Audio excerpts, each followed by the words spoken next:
ఇంతకుముందు టీవీలో ఒక యాడ్ వచ్చేది. ఏంటంటే ఎంఆర్ఎఫ్ టైర్స్ గురించి యాడ్ ఇస్తాడు. అతడు బండి మీద నెమ్మదిగా వస్తూ ఉన్నాడు. అకస్మాత్తుగా ఎవడో ఒకడు అడ్డంగా వచ్చేసాడు. ఆ టైంలో సడన్గా బ్రేక్ వేస్తాడు. బ్రేక్ వేసినప్పుడు ఏమవుతుందంటే ఒక్కసారిగా బండి ఆగిపోతుంది. అప్పుడు ఆ యాడ్లో మాట్లాడే మాట ఏంటో తెలుసా? రోడ్ల పైన ఈడియట్స్కి కొదువే లేదు, రోడ్ల పైన మూర్ఖులకు కొదువే లేదు. అలాగే మన జీవితాల్లో కూడా మనలను నిరుత్సాహపరిచే వాళ్ళకి కొదువే లేదు, మనలను కృంగదీసే వాళ్ళకి కొదువే లేదు, మనలను నాశనం చేసే వారు సంఖ్య అది కొదువుగా లేనేలేదు. తిన్నగా సరి అయిన త్రోవలో నడిపించబడుతున్నప్పుడు నాశనం చేయడానికి అనేక మంది ఉంటారు. స్నేహితులు ఉంటారు, కుటుంబీకుల్లో కొంతమంది ఉంటారు, రక్త సంబంధికుల్లో కొంతమంది ఉంటారు, బంధువుల్లో కొంతమంది ఉంటారు, ప్రక్కనే ఉంటారు.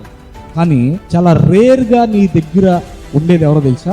దేవుని సంబంధి అయిన ఆత్మ సంబంధమైన వ్యక్తులు మాత్రమే. దేవునికి స్తోత్రం కలుగును గాక. హల్లెలూయా.